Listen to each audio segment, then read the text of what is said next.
Bueno, ahora sí, buenas tardes a todos. Vamos a dar comienzo a esta charla sobre accidente cerebrovascular isquémico. Mi nombre es Florencia Soledad, soy residente del último año de clínica médica y vamos a dar comienzo a la clase, ¿sí?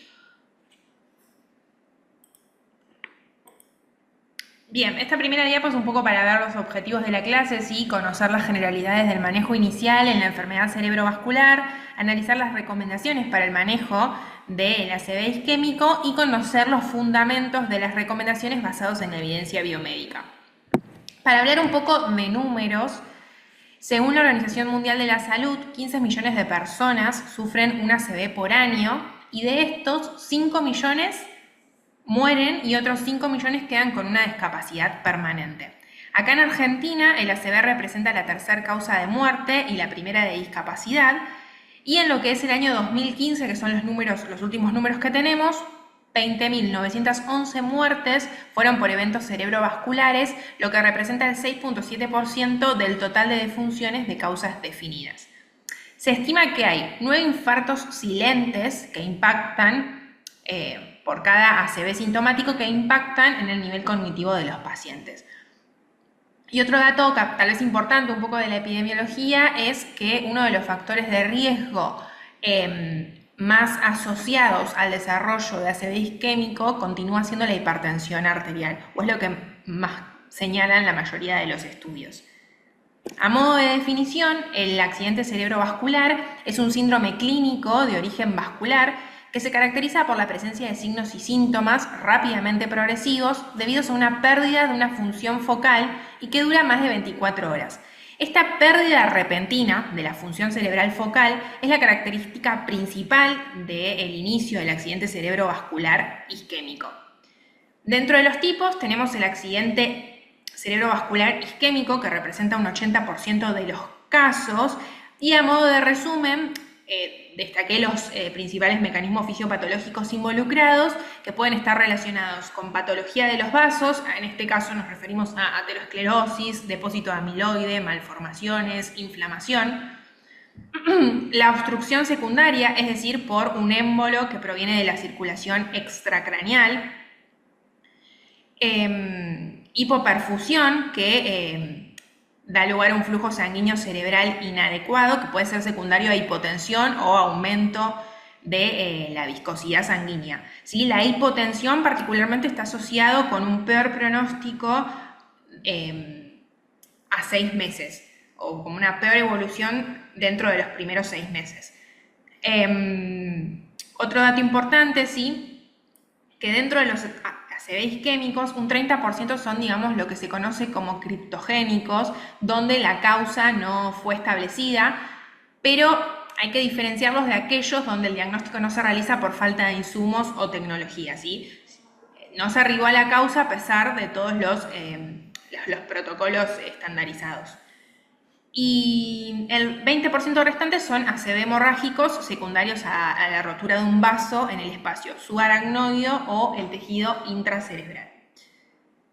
Nosotros particularmente vamos a hablar vamos a desarrollar ACV isquémico.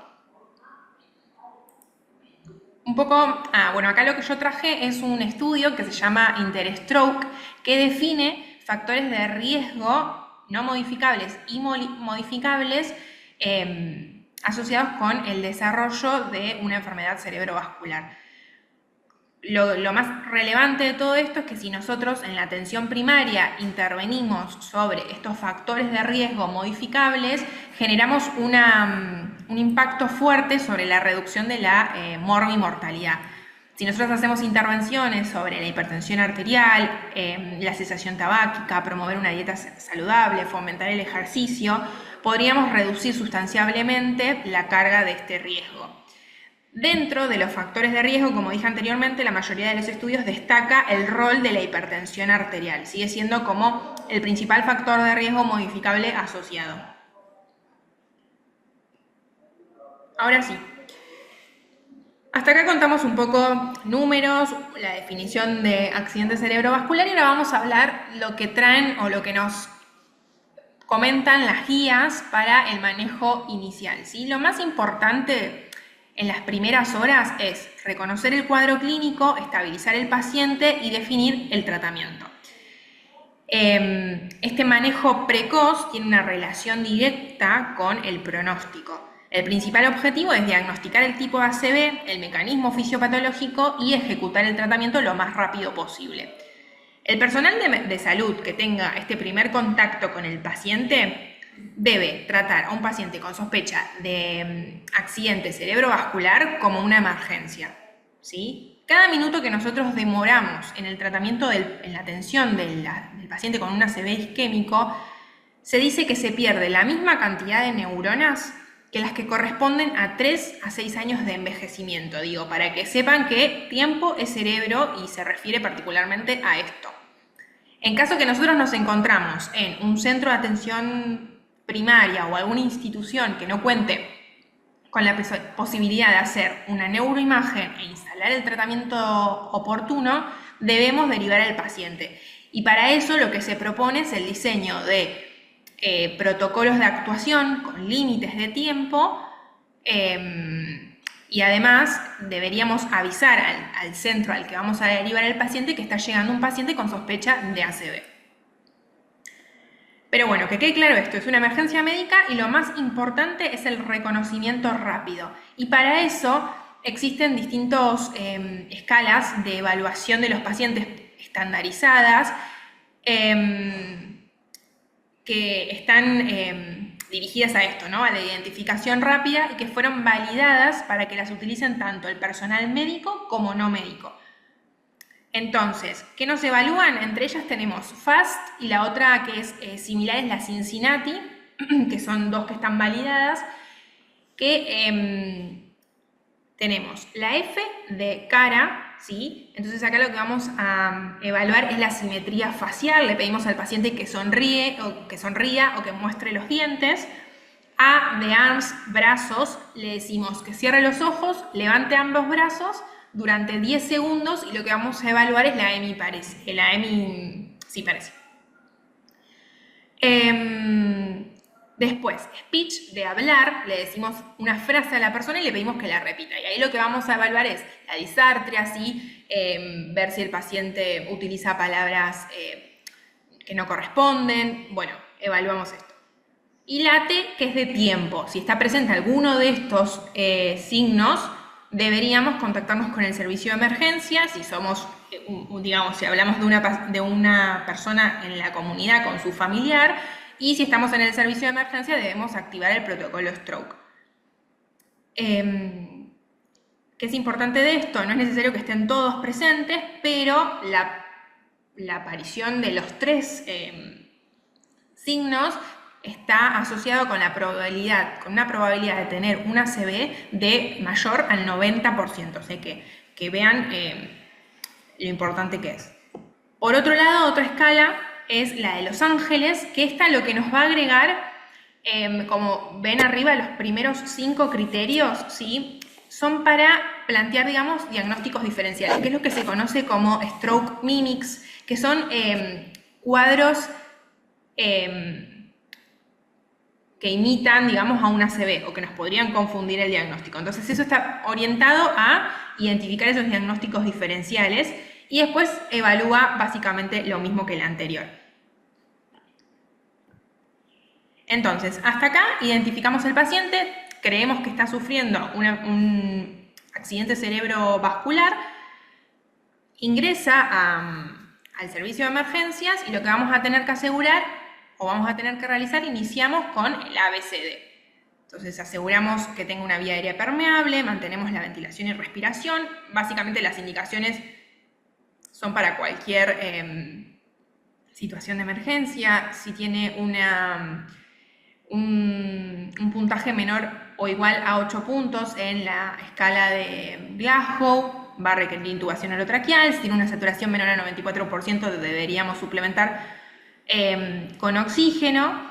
Después, en cuanto a circulación, hablamos de un control estricto de la frecuencia cardíaca y la tensión arterial, colocar una vía periférica en el brazo no parético, si es necesario iniciar la reposición de líquidos, que sea con soluciones osmóticas al 0,9%, no se recomienda utilizar soluciones salinas al 0,45 o por ejemplo dextrosa al 5%, ya que se distribuyen preferentemente al interior de la célula, y esto puede exacerbar el edema cerebral.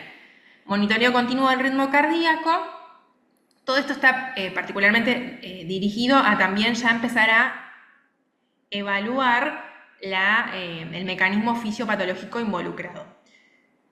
En cuanto a realizar un electrocardiograma, si bien está recomendado, esto no tiene que retrasar a la neuroimagen, ¿sí? O sea, muchas de las cosas que estoy nombrando ahora no deben retrasar la imagen y la toma de decisión del tratamiento, ¿sí? Otra cosa importante que tenemos que hacer en nuestro primer contacto con el paciente es medir la glucemia mediante tira reactiva para principalmente descartar hipoglucemias. Si tiene hipoglucemia debemos corregirlo, pero bueno, tenemos que tener un objetivo de 140 a 180 miligramos decilitro de valor. En el momento que colocamos la vía ya le podemos sacar sangre, ¿sí? En el laboratorio lo básico que necesitamos es un hemograma con recuento plaquetario, la glucemia, función renal, ionograma, coagulograma y marcadores de isquemia cardíaca. Acá hago un punto. El coagulograma, ¿sí? No tenemos que esperar el resultado para decidir si iniciamos o no el RTPA, salvo que sepamos de la historia clínica que el paciente recibe anticoagulantes o que tenga signos clínicos de diátesis hemorrágica. Y en cuanto a lo que es los marcadores de isquemia cardíaca, particularmente se solicitan para establecer diagnósticos diferenciales, ¿sí? Porque nosotros podemos evidenciar en algunos ACV, sobre todo aquellos que afectan la ínsula, cambios en el electrocardiograma que son secundarios a una alteración en el equilibrio autonómico. Entonces podemos ver, por ejemplo, cambios en el ST, cambios en la onda T, tal vez alguna vez han escuchado las T cerebrales, y prolongación del QT, arritmias. Así que más que nada es para pensar, o sea, lo que nosotros estamos solicitando en este laboratorio es para pensar en los diagnósticos diferenciales y también evaluar si no tiene alguna contraindicación para el inicio del RTPA. También se recomienda el control de la temperatura, ¿sí? Que el paciente esté con una temperatura menor a 37.5 grados, así que si está por encima deberíamos utilizar antitérmicos. Desde el momento que ingresa y que sospechamos el ACV, el paciente no tiene que ingerir nada por boca, ni siquiera medicación, hasta que no se le evalúe la deglución. En cuanto a la posición, recomiendan semisentada o a 30 grados para evitar broncoaspiraciones. Y vamos a hacer todo lo que es el examen físico, que obviamente vamos a evaluar el grado de compromiso neurológico. Lo que tenemos sistematizado es la escala de NIS, ¿sí? Yo acá les dejé la escala completa, pero bueno, es una escala que se basa en la puntuación, ¿sí? Evalúa 11 ítems, ¿sí? Y van sumando distintos puntos que esto es de acuerdo a la severidad, es mayor el puntaje, los resultados son entre 0 y 42 puntos y tiene una fuerte predicción de mortalidad y funcionalidad del paciente tanto a corto como a largo plazo, ¿sí? Valores más elevados se asocian con la oclusión de vasos mayores y dependencia funcional del paciente a los 3 meses, aún si son tratados con trombolíticos. Es una herramienta que se utiliza que forma parte de los criterios para la administración del RTP endovenoso, ¿sí? Y se utiliza también como para evaluar la respuesta, para monitorear durante el tratamiento y para controlar las potenciales complicaciones de la infusión por RTPA. Bueno, otra cosa importante al momento del manejo inicial, ¿sí? Es recaudar información sobre la hora de inicio de los síntomas, ¿sí? Esta información es importante porque nos va a marcar si estamos dentro de la ventana terapéutica, es decir, el periodo entre que inician los síntomas y el tiempo máximo para el tratamiento de reperfusión, ¿sí? Para definir si se puede realizar el tratamiento de reperfusión. Entonces, Un dato importante es qué pasa si el paciente no me puede dar esa información, no tengo testigos, por ejemplo, porque los síntomas, digamos, el evento ocurrió durante el sueño. Vamos a decir que es una ACV de comienzo incierto, ¿sí? Y el inicio de esta ventana terapéutica se toma como la última vez que vimos al paciente asintomático. También vamos a preguntar si utilizó alguna otra medicación. Y los antecedentes. Los antecedentes están orientados para lo mismo que dije antes, ¿no? Pensar en diagnósticos diferenciales, pensar en el mecanismo fisiopatológico involucrado y evaluar la presencia de contraindicaciones para la infusión de RTPA. Y como complemento del examen neurológico, también vamos a hacer un examen físico donde tiene, digamos, los mismos objetivos que comenté recién. Vamos a auscultar una auscultación cardíaca, carotidia, ver el pulso, ver si tienen signos que sugieren alguna etiología de estas mimics que le dije dentro de los diagnósticos diferenciales para el ACV. Si tiene estigmas de endocarditis infecciosa o una coagulopatía, aliento cetósico, estigmas de consumo de drogas. Bueno, todo esto forma parte de este manejo inicial que, vuelvo a repetir, no nos debe retrasar, ¿sí? Tenemos que optimizar todo el tiempo que podamos. Bueno, esto es lo que vengo un poco mencionando, que son estos cuadros simuladores de ACV, Stroke Mimics.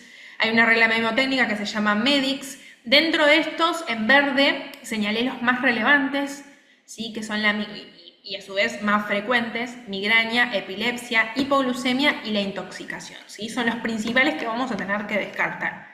Si nosotros no tenemos claro si la causa de los síntomas es una ACV, tenemos que actuar como si lo fuese, porque el objetivo, como vuelvo a repetir, es no demorar el tratamiento. Recuerden siempre, tiempo es cerebro. Entonces, un poco hablando de esto sería la hora de oro en la evaluación y atención del paciente con ACV. Nosotros acá tenemos ciertos objetivos temporales desde el primer contacto que tiene el paciente con el sistema de salud. Entonces, en menos de 10 minutos el paciente ya tiene que tener la evaluación inicial, que es lo que le conté antes. Y tenemos que ver, de este manejo inicial, de estos 10 minutos que tenemos contacto con el paciente, tenemos que tener el dato de cuándo empezó el evento, antecedentes personales que puedan cambiar la elección del tratamiento y haberle hecho la escala NIS. En este momento sale también el laboratorio, ¿sí? En menos de 15 minutos ya el equipo encargado del manejo de este paciente tiene que estar informado.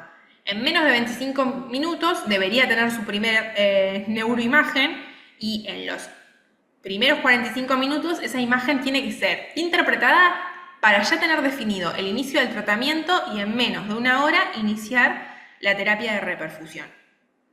Eso es lo ideal.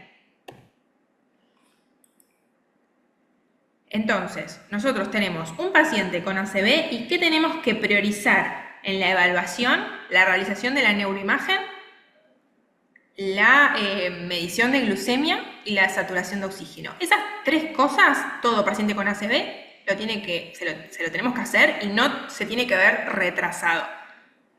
Todos los demás estudios diagnósticos que querramos realizar no nos tienen que demorar la toma de decisión de inicio del tratamiento, ¿sí? Esto es muy importante. Por eso, acá están separados estas tres determinaciones, digamos, y el resto de los estudios complementarios los puse en otra diapo para que se entienda bien que es lo más relevante. Todo esto que menciono acá son cosas que podemos solicitar de acuerdo a nuestra sospecha, pero ninguna tiene que retrasar la conducta. Bueno, nada, si sospechamos embarazo, dosaje de tóxicos, lo que es la placa de tórax, que muchas veces se solicita de rutina, en este caso no está recomendada, salvo que nosotros sepamos que el paciente tiene alguna enfermedad respiratoria conocida, o sospechemos aspiración, o una comorbilidad asociada de origen respiratorio. Pero si no nos tiene que demorar. Electroencefalograma en caso que sospechemos una convulsión, o que el paciente tenga convulsiones, mejor dicho. punción lumbar, si nuestra sospecha va más para una meningitis, una encefalitis. Y estos últimos tres, Holter, ecocardio y ecodoppler, están orientados a definir el mecanismo fisiopatológico involucrado en el ACV isquémico. Deberíamos hacerlo durante la estadía en el hospital del paciente, básicamente, ¿no? Bien, vamos a hablar ahora de las neuroimágenes, que como dije es el centro de nuestro diagnóstico, ¿sí? ¿Cuáles son los objetivos o, en realidad, para qué nos sirven? A la cabeza, descartar la presencia de sangre, ¿sí? Acá nos va a dividir las aguas entre ¿es un ACV isquémico, tiene posibilidad de RTPA o es un ACV hemorrágico? Y ya nos vamos a otro lado. Descartar nos aporta también información sobre la localización y el tamaño del ACV. Nos permite observar o descartar la presencia de una obstrucción de un gran vaso, ¿sí? Sobre todo en el segmento terminal de la carótida interna o preferentemente el comienzo de la cerebral media, que es el segmento M1, pero también puede ser en el segmento inicial de la posterior, de la cerebral posterior o la cerebral anterior.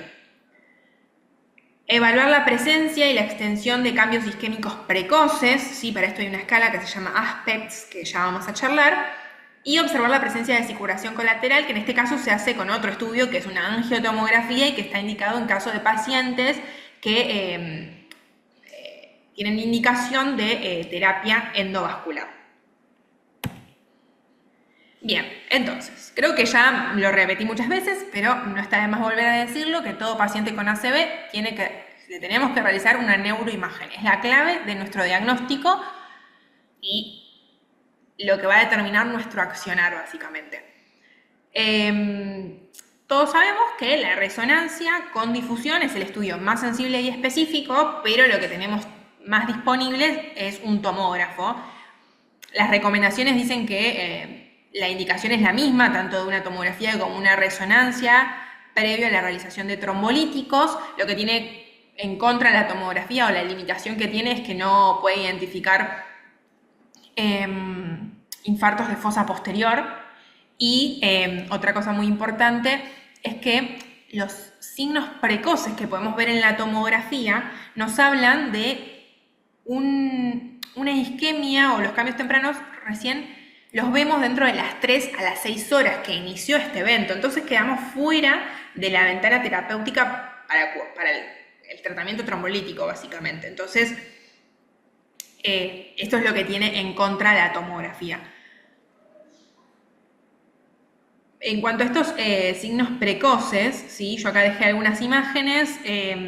La primera imagen lo que vemos es una hiperdensidad sobre el segmento M1 de la arteria cerebral media, que es lo que se conoce como signo de la cuerda y que sugiere esto, ¿no? La presencia de un trombo intraarterial. Este es un signo que aparece muchísimo más precoz que los otros que voy a mencionar. ¿Cuáles son los otros?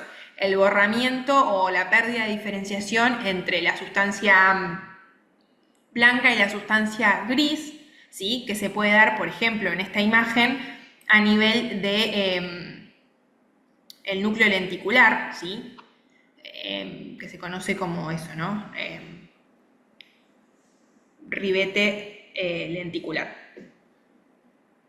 Y después, otra imagen que tenemos acá es lo mismo, esta pérdida de diferenciación que les hablo, y también podemos ver el borramiento de los surcos, ¿sí? También esto, en las imágenes, yo les nombré que hay una escala que es ASPECTS, que evalúa cambios tempranos en el territorio de la cerebral media y nos permite tener una aproximación del volumen del infarto. ¿Sí? Esto es importante porque lo vamos a utilizar también como criterio a la hora de decidir si reperfundimos, si utilizamos RTPA, básicamente. Lo que hace acá te divide en 10... no me sale, ay, se me fue la palabra, pero digo, en 10 zonas que están irrigadas por la cerebral media, una tomografía normal vale 10 puntos y vos vas descontando ante presencia de zonas isquémicas. ¿Qué más le puedo decir? Ah, esto. que esta valoración se hace en dos cortes, ¿sí? Uno que pasa a nivel de los ganglios de la base, que es un corte, una imagen, digamos, ganglionar, y otra por encima, que es una supraganglionar.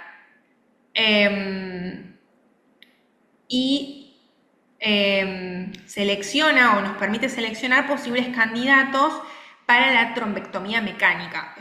Esto está validado para elegir pacientes para trombectomía. De todas formas, como les dije antes, a la hora de tomar una decisión con si un paciente va a recibir o no RTPA, se utiliza en la práctica porque si afecta más de un tercio del territorio que irriga la arteria cerebral media, el paciente no es candidato a trombólisis, ¿sí? Lo que se establece más o menos en la práctica, como les digo, es que si tiene más de 7 puntos, ¿sí?, del ASPEX, el paciente tiene mayor riesgo de hemorragia si utilizamos la infusión con RTPA. Y si es más de 6 puntos, tiene indicación de trombectomía mecánica, ¿sí? Básicamente. Pero bueno, nada. Esto hay que hacerse el ojo, digo, pero es importante tal vez verlo con un especialista en imágenes, porque son cambios muy precoces y muy imperceptibles, que muchas veces para esto se utiliza la escala de grises para identificar bien las zonas, pero que tiene un impacto o que nos sirve o nos ayuda o nos da otra herramienta para poder tomar una conducta terapéutica. Bueno, acá un poco para hablar de lo que es la resonancia, sí que es el método de elección para el diagnóstico de infartos de fosa posterior, ¿sí? Eso como dato. Nos da datos muy precoces, ¿sí? Ya en los primeros 35 minutos nosotros podemos ver algo en la resonancia y además nos permite ver infartos pequeños. Nosotros, cuando solicitamos una resonancia ante una sospecha de un accidente cerebrovascular, tenemos que pedir 3 secuencias, que es la difusión, ¿sí?, la secuencia de susceptibilidad magnética, que es GRE, y FLAIR. Con esos 3 secuencias nosotros vamos a poder hacer una interpretación del estudio. Nosotros lo que vemos acá, esta imagen particularmente compara difusión y FLAIR. Es lo que se conoce como difusión mismatch, ¿sí? Nosotros en la primera imagen vemos una hiperintensidad en difusión, que se conoce como restricción de señal, y en el FLAIR no vemos nada, ¿no? Entonces, este mismatch nos habla de que el evento ocurrió en las últimas o en menos de 4 horas y media, ¿sí? Entonces todavía estamos dentro de la ventana terapéutica para tomar una decisión. En cambio, si nosotros viéramos la imagen, vamos a decir positiva, tanto en difusión como en FLAIR, ya estamos pasados de tiempo. Este evento ocurrió con ya por encima de las 4 horas y media. Entonces ya no vamos a poder aplicar, infundir RTPA. Es muy útil este tipo de comparación para tomar una decisión en pacientes que tienen, como les dije anteriormente, un evento durante el sueño, por ejemplo, y que no podemos establecer un momento de inicio de síntomas. Bien, hasta acá todo lo que es básicamente el manejo que hacemos con el paciente cuando tenemos el primer contacto, ¿sí? Ya charlamos un poco de la neuroimagen y ahora listo. Tenemos la imagen, el paciente tiene un accidente cerebrovascular isquémico, vamos a definir el tratamiento de reperfusión. Nada, como obviamente la reperfusión del ACV isquémico se asocia con una reducción de la discapacidad, mejoría en las actividades de la vida diaria y reducción de los déficits neurológicos. Nosotros vamos a devolver perfusión a la zona de penumbra. Entonces, todo paciente que tenga signos y síntomas de menos de 3 horas de evolución y al que se le haya descartado una hemorragia intracerebral o tenga otra contraindicación, debe ser evaluado para el tratamiento con el RTPA. Esto es lo que se conoce como ventana convencional. Hoy en día también se habla de la ventana extendida, que es una evolución entre 3 y 4 horas y media de evolución, siempre y cuando el paciente sea menor de 80 años, se le haya descartado una hemorragia intracerebral, no reciba anticoagulantes, no tenga antecedente de ACV previo y diabetes, y no tenga otras contraindicaciones, ¿sí? Debe ser evaluado también para el tratamiento con RTPA. Previo a la infusión de RTPA y durante la misma tenemos que controlar, es muy importante controlar la presión arterial. Ahora vamos a charlar un poco más de eso. Entonces, en resumen, los criterios de inclusión para una trombólisis en casos que tengan menos de 3 horas de evolución es que tenga más de 18 años, ¿sí? Hagan firmar el consentimiento informado, una tomo de cerebro normal o con signos de isquemia aguda que no supere lo que les dije antes, el tercio del territorio irrigado por la arteria cerebral media, un score de NIS entre 4 y 25 puntos, ¿sí? Este paciente puede recibir RTPA. Lo que es la ventana extendida nos pone un límite de edad, ¿sí? Hasta los 80 años, y nos agrega otro dato, que es que el paciente no use anticoagulantes orales o heparina. Acá tenemos un resumen de los criterios de exclusión, ¿sí? A destacar, y es un poco lo que evaluamos durante todo el manejo del paciente: hipoglucemia, sangrado intracerebral, presión arterial elevada, ¿sí? Diátesis hemorrágica. Todas estas cosas nos contraindican el tratamiento con la RTPA. Dentro de los criterios para pacientes para lo que es la ventana terapéutica extendida, un NIS mayor a 25 y un compromiso del territorio que irriga la cerebral media mayor al tercio. Y relativos es la edad mayor a 80, el uso de anticoagulantes y lo que es el antecedente de ACV previo y diabetes mellitus. Aparece como relativo porque hoy en día ya no se tiene tan en cuenta, pero era por el riesgo de hemorragia retiniana en pacientes que tienen retinopatía diabética y que podían quedar ciegos, básicamente. Es esa la importancia. Acá tenemos la lista de criterios de exclusión relativos y vamos a hablar un poco de lo que es la infusión y el manejo en ese momento. La dosis recomendada son 0,9 miligramos kilodosis con una dosis máxima de 90 miligramos. El 10% de esa dosis pasa en bolo en el primer minuto y el 90% restante en infusión continua durante la primera hora. Durante todo este periodo tenemos que monitorear la presión arterial cada 15 minutos durante la infusión y hasta 2 horas posteriores, luego cada 30 minutos durante las primeras 6 horas y por último, horario en las 24 horas, en las primeras 24 horas de evolución. El objetivo de la TA, ¿sí? Tenemos que tener una TA antes de iniciar la infusión de una sistólica menor a 185 y una diastólica menor a 110.